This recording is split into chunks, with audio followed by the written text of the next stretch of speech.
Hello, my people. Hello, my people. Good day. Welcome to today's, what will I call it? Rescue Nnamdi Kanu from the hands of Nigeria. Lovers of the Igbo people, the Igbos themselves, and the freedom of Igbo land. If you know that you love anything in the Igbo, listen to me.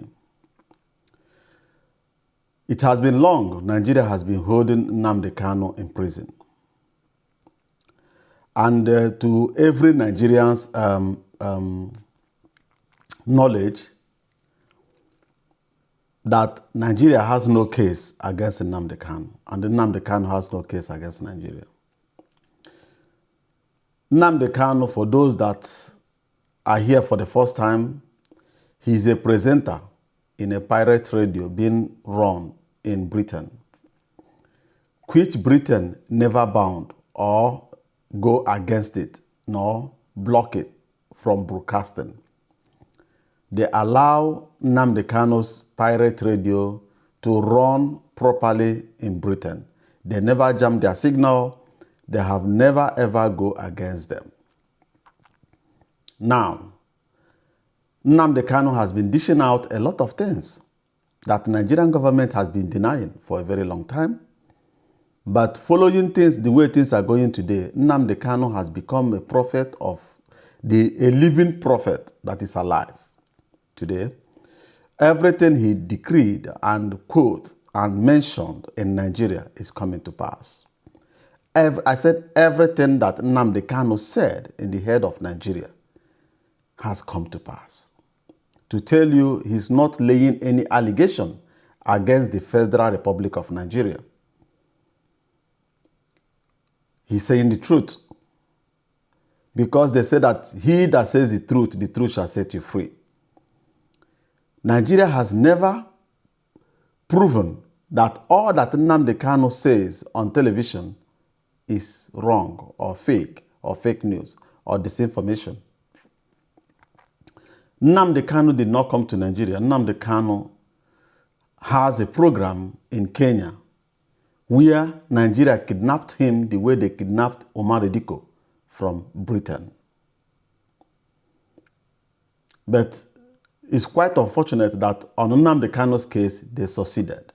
It means there are airlines and airport workers and Kenyan government that collude with the Federal Republic of Nigeria to get Nnamdi Kanu extradited to Nigerian court from Kenya.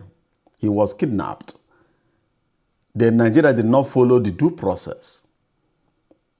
Nigeria kidnapped him, drugged him, and moved him to Nigeria, which is very wrong and is against the law.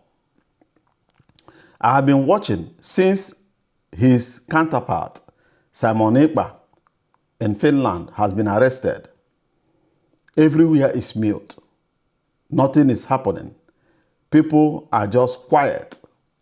Even though those that call themselves lawyers are not even given the right advice that will bring Nnamdi Kanu and Simon Ekpa case to an end. We should stop beating around the bush. During the time that Nnamdi Kanu was running his broadcast, I keep on telling you people, there are some areas we do get it wrong, and I'm there to advise. I have never been an enemy or working against the belief or dream of my people. Nigeria is not a place, it's no longer a place where people can reside. The herdsmen, most of them has dropped their cattle and now moving around with assault rifles, rampaging all parts of Nigeria. The international community, most of them are getting the information through their spies and everything. But due to it's not yet open, they are not talking about it. Thousands of Nigerians are being killed per day.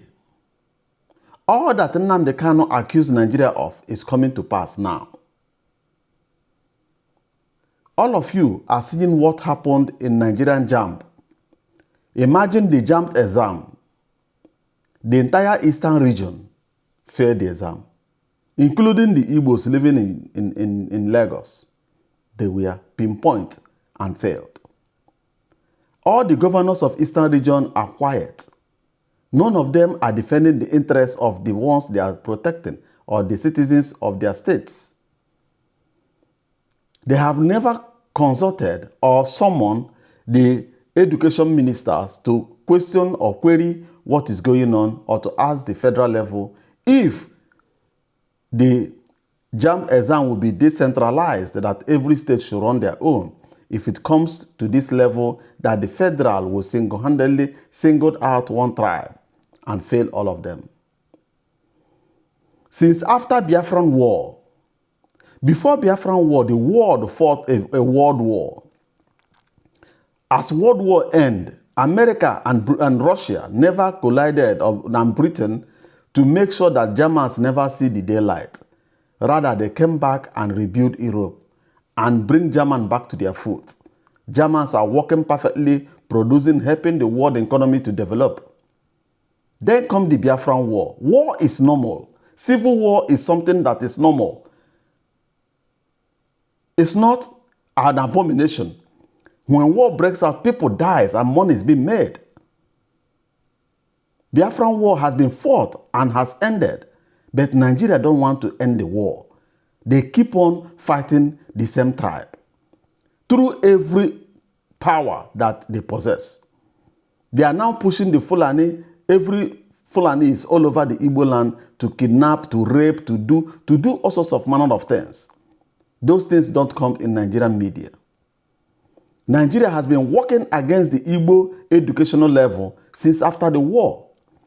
In a country they call one Nigeria, one tribe alone, to get admission in university, they must score the highest score that no other person can score it in Nigeria to get an admission. While if you go to the northern Nigeria, you don't even need to enter secondary school to get admission.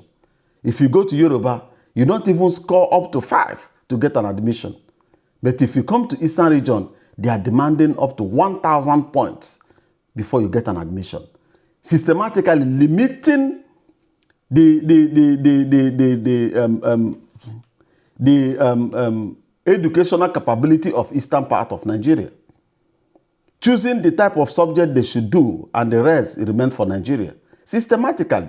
And our people keep quiet. We have people in Senate and House of Rep. All of them are there for their wallet, for their pocket. When Nnamdi Kanu talks, they say get him and killed. But he's saying the truth. Why can't you stand firm for your people? Why can't you fight for the freedom of your people? On whose name are you sitting in Senate? On whose name are you sitting in House of Rep? On whose name are you a governor? Whom are you governing in the eastern part of Nigeria? If you can no longer provide the necessity, things that other tribes and citizens of Nigeria are enjoying, for you to survive in Igbo land, you must leave Igbo land and move to Lagos or Kaduna or Sokoto. But you call it one Nigeria. Why did you fight war to make that country to remain as one, which you know we have never been one before? Together was forced by the British, and the British has come and left. Why must we remain as one? We don't eat the same food, we have no same culture, we don't speak the same language, we don't have the same faith, we have nothing that connects us together. We are using hunger and poverty to squeeze our people under your belly. That Hausas are now marrying the Igbos, Yorubas are now marrying the Igbos due to condition that you place the Igbos, which you know, around 60s and 70s, such thing never happened. Even though it happens, it's 0.0000001% in 10 years. But today, systematically, they have destroyed every institutional, every core Igbo blood has been diluted. And they're not giving up. They keep on going. So for this, I will stand firm to call upon all those that are loyal followers of Nnamdi Kanu and Simon Ekpa. Listen to me. I am not here to choose side. I am not here to be under one command or whosoever. I have never been against my people. But our people has a proverb that says, Oba Jodoro, you will see the men that know the key that will come out. I am not here to lecture or to run social media programs. You should listen to me and listen attentively. And if you feel free, you can call me. I will pick your call and I will advise you the more. I am here to advise you how to get Nnamdi Kanu released and get that case terminated. That kangaroo cockroach thing they are running in Nigeria. And to get the case of Simon Ekpa swept and wiped out. If you are with me, I am here with good faith. I'm just a messenger, not more. I am not your leader. I am not forming group, but I'm an advisor. So, number one case, we should frame case against human rights and rule of law violation against Nigeria. Number two, I will not go into details. If you want to know details, you have to contact me, how it should work. But I'm giving you key points, the areas we should touch for things to start happening, both in Europe and in Nigeria. Enough is enough. Engage in key EU institutions and mechanisms. Number two.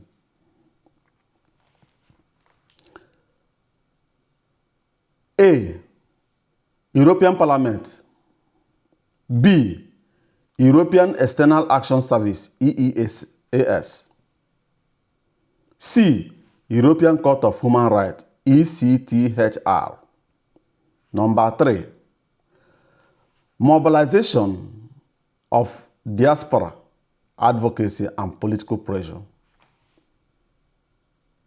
Number four, engage international NGOs and human rights bodies. Number five, leverage UN mechanism via the EU, European Union. Number six, use strategic media and legal storytellers. I will not go into details. Number seven, consider filing complaint in European Court. The other one I will not mention.